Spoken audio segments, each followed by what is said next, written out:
አሰላሙ አለይኩም ወራህመቱላሂ ወበረካቱሁ ድና የተከበራችሁ ተመልካቾች እንዴት ናችሁ? ሰላም ናችሁ ወይ? ከኔ ጋር አልሐምዱሊላህ። ዛሬም እንደተለመደው በዚህ 2 ቀን ውስጥ ወርቅ ይጨምራል ነው። የወርቅ ዋጋ በዶላር በጣም ስለጨመረ በተለያዩ ሀገራት ወርቅ ይጨምራል እየተባለ ነበር። ነገር ግን ያየነው ነገር ጭማሪ ሳይሆን ቅናሽ ነው። ዛሬ 2 ነገር ነው የምነግራችሁ። ዛሬ ላይ በሳውዲ አረቢያ የሚሸጠው የወርቅ ዋጋና እዚህ ላይ የምታዩት ደግሞ የእንግሊዘኛ የጎልድ ካራንቲስ የምነግራችሁ ይሆናል ማለት ነው። የወርቅ አይነቶች ለምሳሌ 24 ካራት፣ 22 ካራት፣ 21 ካራት፣ 18 ካራት እነዚህ የወርቅ አይነቶች ላይ ምን ያህል አርቲፊሻል ነገርን ብርን የመሳሰሉ ሌላ ማዕድ ከወርቅ ውጭ የሚጨመሩበት አርቲፊሻል ነገሮች ማለት ነው። እሱን እነግራችኋለሁ። በመጀመሪያ ግን ዛሬ በሳውዲ አረቢያ የሚሸጥበት የወርቅ ዋጋ ዝርዝር እንሄዳለን። ዱባይ፣ ኢማራት፣ በተለያየ ሀገር ኳተር፣ ኩዌት፣ በተለያዩ የአረብ ሀገራት ማለት ነው። የወርቅ ዋጋ ከፈለጋችሁ ኮሜንት ላይ አስቀምጡልኝ። በየቀኑ የወርቅ ዋጋ የምሰራላችሁ ይሆናል ማለት ነው። ዛሬ እንግዲህ የምነግራችሁ የሳውዲ የወርቅ ዋጋ ሲሆን 2026 7ኛው ወር ቀን 7 ነው። ዛሬ ቀኑ ማክሰኞ ነው። የ24 ካራንት ወርቅ በሳውዲ ሪያል 498 ሪያል ነው። 22 ካራንት ደግሞ 456 19 ሀላላ የሳውዲ ሪያል። 21 ካራንት ብዙ ጊዜኛ የምንመርጠው የወርቅ አይነት 21 ካራንት ስለሆነ እሱ ደግሞ 435 ከ77 ሀላላ ነው። ትናንት ወዲያ በዚህ 3-4 ቀን ውስጥ በጣም ጨምሮ ነበር። 440 442 ምናምን ነበር። ዛሬ እንግዲህ እንደምታዩት 435 ከ52 ሀላላ እየተሸጠ ይገኛል ማለት ነው። 21 ካራንት የባህሬን ወርቅ። ይሄ የወርቁ ዋጋ ብቻ ነው። ከመስና እና ከደሪባ ከመሀሉ ውጭ ነው የወርቅ ዋጋ ዛሬ ማለት ነው። 435 ሪያል ከ77 ሀላላ ማለት ነው።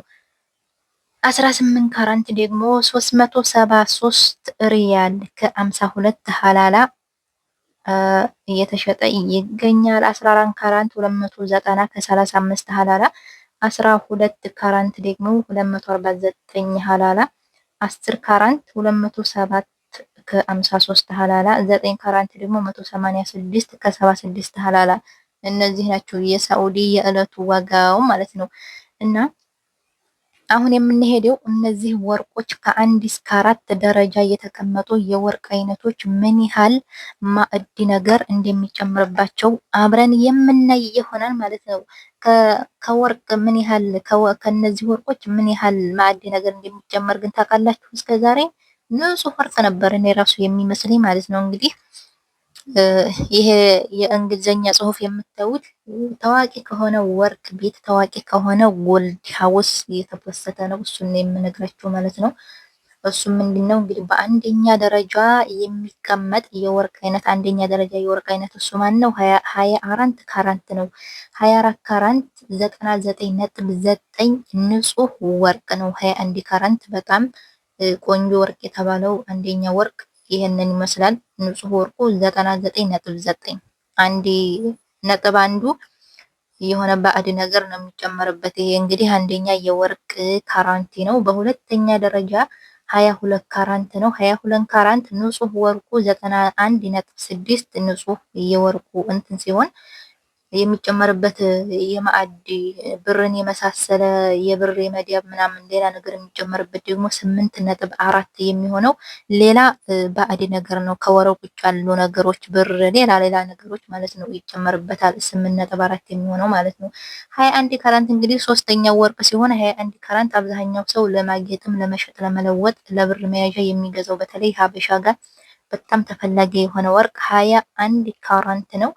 እሱም ንጹህ ወርቁ የ21 ካራንት ንጹህ ወርቅ 87.5 የሚሆነው ወርቅ ሲሆን 12.5ቱ ባዕድ ነገር ነው የሚጨመርበት ማለት ነው። ባዕድ ነገር ነው ግን ይሁን እንጂ የ21 ካራንት የሚባል ወርቅ በጣም ማራኪ ውብ ቆንጆ ቀለም ያለው ጠንካራ ለመሸጥም ለመለወጥም ለስጦታም የሚመረጥ ወርቅ ነው ማለት ነው 21 ካራንት። ሌላኛው እንግዲህ አራተኛ ደረጃ ላይ የተቀመጠው ወርቅ 18 ካራንት ነው። 18 ካራንት 75% ንጹህ ወርቅ ሲሆን 75% ንጹህ ወርቅ ሲሆን 25% ደግሞ ሌላ ማዕድናት ይደበለቅበታል ማለት ነው። ልክ 24 ካራንት 23 22 ካራንት 21 ካራንት እንዳላችሁ ሁሉ 18 ካራንትም እንግዲህ 25%ቱ ሌላ ማዕድናት ነው የሚጨመርበት ማለት ነው። ነጭ ወርቅ ይጨመርበታል ያኔ እና 18 ካራንት እንግዲህ የሳውዲ ወርቅ ነው። በነገራችን ላይ ቢጫነቱ ጎልድነቱ ደግሞ ይሄ ወርቃማ ከለርነቱ ትንሽ ፈዘዝ ያለ ነው፣ ሮዝ ነገር ነው።